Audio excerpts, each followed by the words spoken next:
As you guys are well aware, the Battlefield 5 reveal was last week, and it left a lot of people, well, not super happy. And it left me kind of confused, but after looking over it for the last week, I really think that a lot of good news is getting hidden in all the noise. So today, I want to break down how DICE has definitely misstepped with the reveal, but also how the internet's inability to give any kind of cohesive critique is also hurting the dialogue here.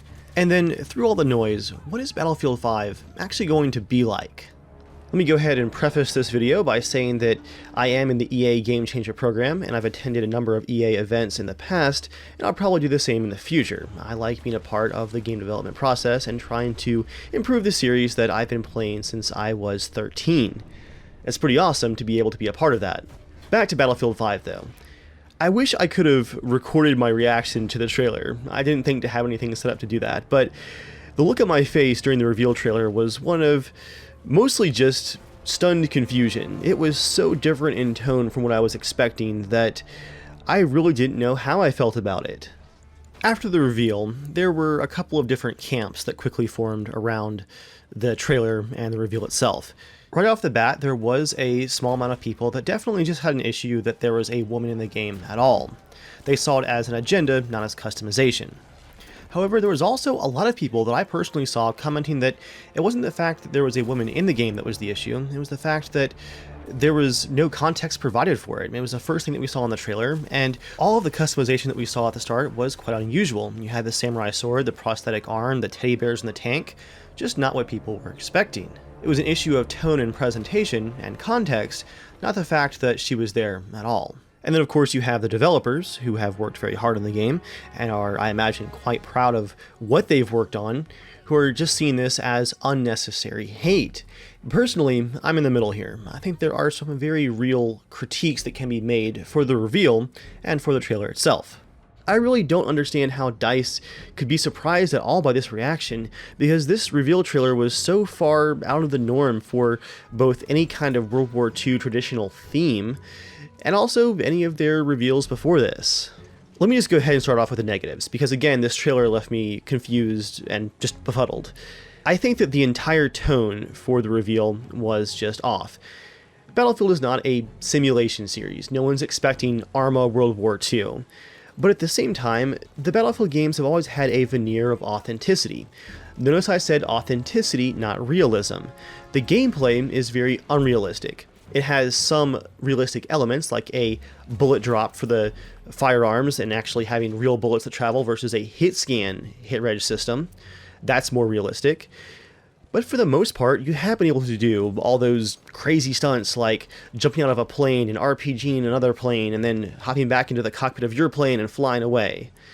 At the same time though, I'm going to focus on that word authenticity, because all of the Battlefield games have always had very real weapons and real locations, just used in unusual ways. Battlefield 1's a great example. You had tons of unusual things from World War I. The gigantic behemoths playing a massive part of every conquest map, for example. But on the other hand, you also had very realistic uniforms and textures and details on the soldiers. I think DICE should have expected that at first glance, that's what their player base was expecting to see for a World War II Battlefield. Authentic uniforms, authentic weapons, and authentic locations. And even though the Battlefield series has never stuck tightly to that realism and authenticity, there is a base layer of it that persists throughout the entire game. I think that their reveal trailer should have led with a more traditional World War II feeling. You don't have to show us D-Day, but show us the traditional uniforms and camouflage. Show us the traditional Battlefield gameplay, but just in the new engine. Show us a couple of these massive conquest fights. And then, as you progress through the trailer, introduce that stuff that I'm sure DICE is really proud of. The customization and the cosmetics, the ability to take your squad and actually customize it to however you want it to be, with the mohawks, the leather jackets, the blue face paint, all things that, yes, did actually exist in World War II. But none of those things are elements that people think of immediately when they think World War II. Are the landings at Normandy a little bit cliche at this point? We've all seen Saving Private Ryan 100 times. Maybe. But it's still what people expect.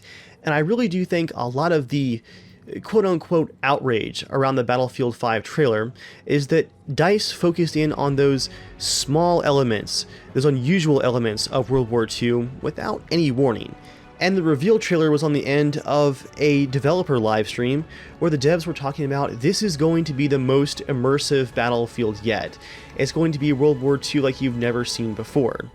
Now, they didn't use the word realistic, and that's pretty obvious in hindsight, but they should have realized that people's expectations when they hear immersion, for a lot of people, immersion equals authenticity.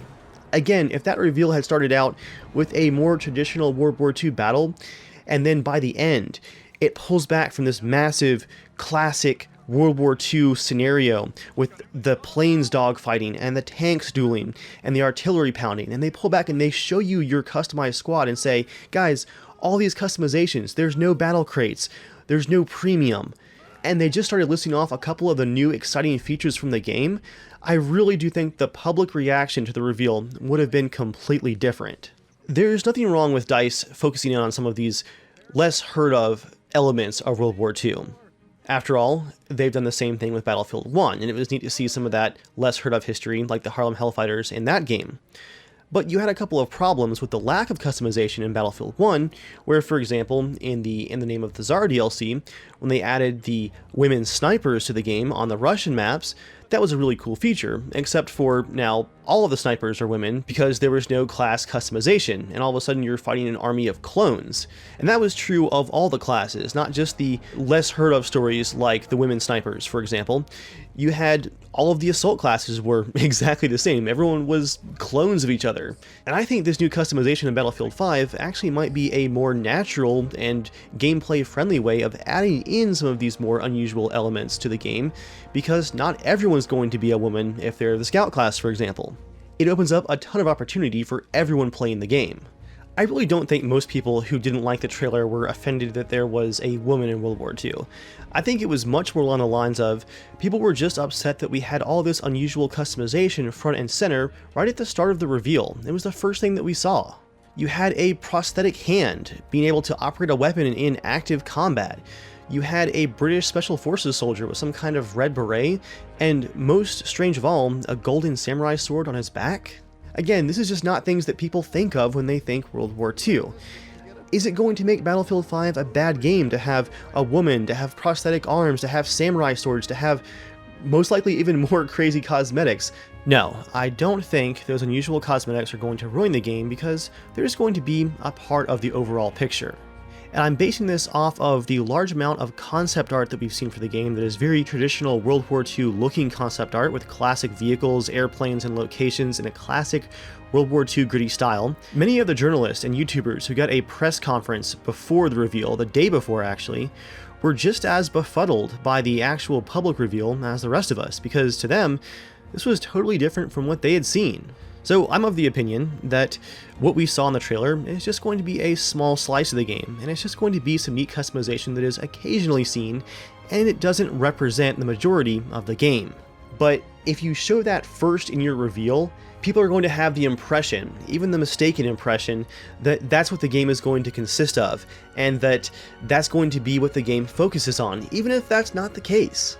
As cool as some of those vehicle customizations might be, where you can strap different bits of debris and props to your tank, why was that the first shot of the trailer, an up close of a severed horse head, a teddy bear, and some glowing bottles of wine, possibly? This is just a very confusing way to start out a World War II scenario. And when you add in the fact that the map that they're playing on has some very vibrant green and red colors, it really just adds to that confusion and makes the game seem overly saturated. And even if this map is the only one that looks this bright and happy, again, people have preconceptions about World War II.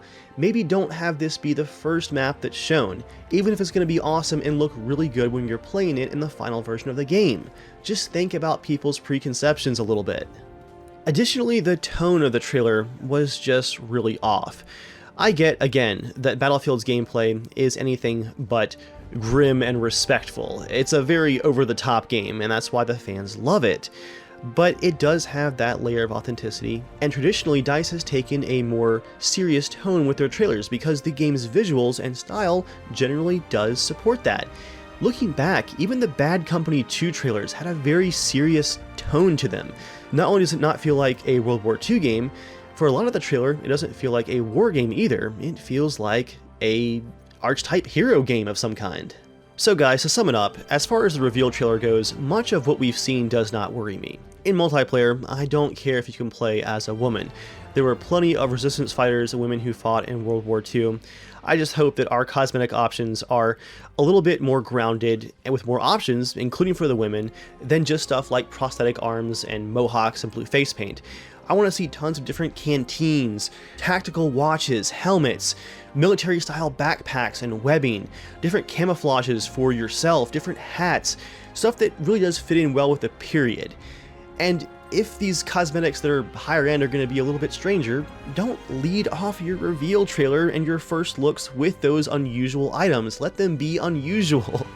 Because at the end of the day, you're distracting players from all of the news about the game that also was shown off in the trailer too, a little bit. Stuff like bullet penetration, more detailed destruction, larger operations, being able to build defensive positions on capture points, and better third-person animations, including reacting to explosions dynamically in multiplayer.